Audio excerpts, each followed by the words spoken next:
On termine avec l'oracle des miroirs. Allez. Qu'est-ce qu'on a comme information?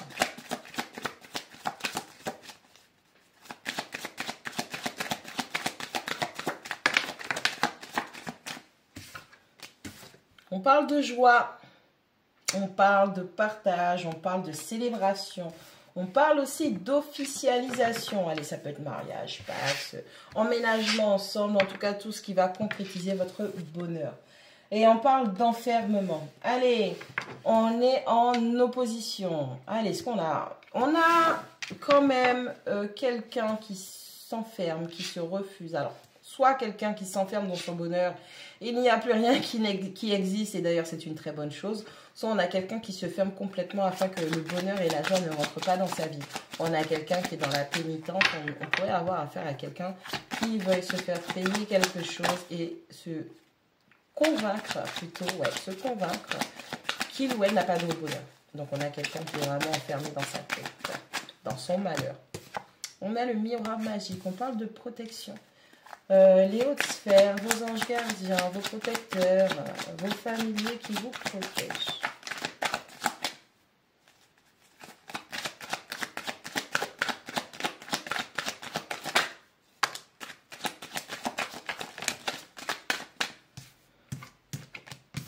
On a l'amour. Bon, allez. L'amour est là, l'amour est présent. Mais on a peut-être quelqu'un qui a un problème avec ça. Hein. Ouais. On a la famille.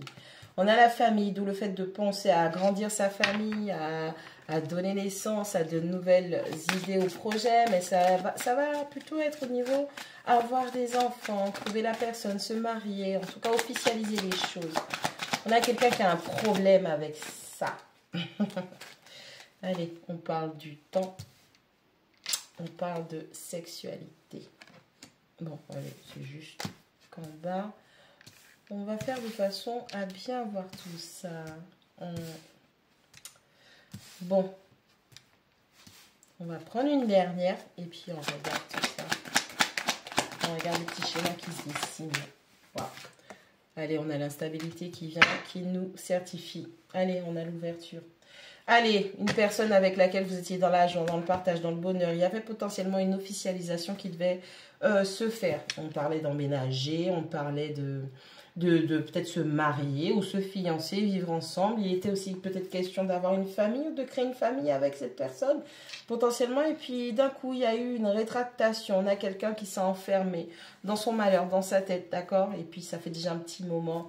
On a tout qui est retardé, on a des choses qui ne se concrétisent plus au final. Au niveau du miroir magique, on a donc la protection, on a la sexualité, on a l'amour, on a l'instabilité. Alors, malgré les forts sentiments potentiellement que vous aviez réciproquement, il y avait une trop grande instabilité. De ce fait, je pense que vos équipes spirituelles, respectivement, parce que ce n'est pas toujours les mêmes qui sont protégées, tout le monde est protégé à sa manière, vos équipes spirituelles ont fait de façon à vous protéger de tout échange énergétique, fluidique avec cette personne pour éviter que vous ne puissiez faire un transfert d'instabilité. Allez, vous pourriez être un homme ou une femme, ça n'a pas d'importance, mais en tout cas, la personne en face de vous, bien que la réciprocité soit énorme au niveau de l'affectif, on a énormément de choses qui ne se concrétisent pas parce qu'on a quelqu'un qui est dans un enfer mental, enfermement, ok? On a quelqu'un qui est dans un enfer mental, on a quelqu'un qui est adepte de la torture mentale, on a quelqu'un qui, au lieu de faire les choses, retarde le temps, retarde les choses. On a quelqu'un qui essaie de bloquer des concrétisations. C'est un rapport avec une relation qui a été établie, qui est existante. Hein. On ne parle pas de relation qui se passe que dans la tête. Hein. Il y a vraiment eu quelque chose entre vous. Mais cette personne, ou ça peut être vous aussi, hein, vous êtes tellement instable que les équipes spirituelles, vos énergies ont fait de façon à ce qu'il n'y ait plus aucun échange entre vous, hein, énergétiquement, fluidiquement, pour vous empêcher justement d'absorber ou de transmettre votre instabilité intellectuelle, physique et émotionnelle afin que la personne ne soit pas victime de vous et qu'elle puisse enfin ouvrir la porte de sa destinée. On parle d'opportunités qui se présentent. Allez, on a affaire à quelqu'un qui potentiellement a des choix à faire dans sa vie, ou ça peut être vous.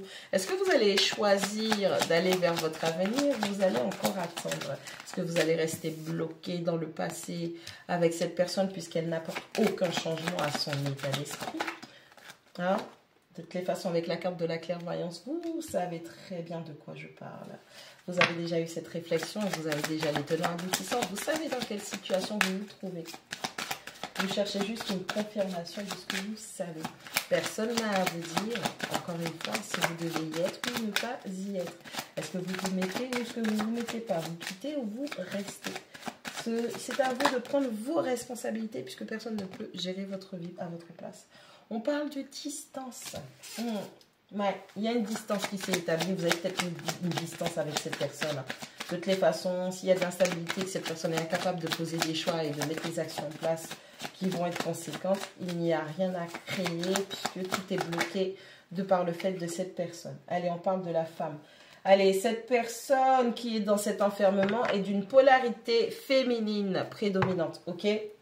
De toutes les façons, à un moment donné, cette personne sera obligée de se diriger vers son évolution. Mais avant ça, vu que c'est vous qui consultez, est-ce que tu vas choisir toi-même déjà d'emprunter cette porte pour pouvoir évoluer, pour avancer? Ou est-ce que tu vas rester encore coincé? C'est le moment de faire des choix, d'accord? Qu'est-ce que tu choisis pour ton avenir, pour ta vie? Qu'est-ce que tu souhaites concrétiser, hein? Parce que de toutes les façons, vous ne pouvez pas toute votre vie être victime des autres. Vous devez aussi apprendre à faire vos propres choix et donc à prendre vos responsabilités. Allez, qu'est-ce que tu vas choisir? Est-ce que tu vas maintenir cette distance et apprécier la protection que l'autre t'accorde afin de ne pas absorber l'instabilité de cette personne? Ou tu vas rester bloqué?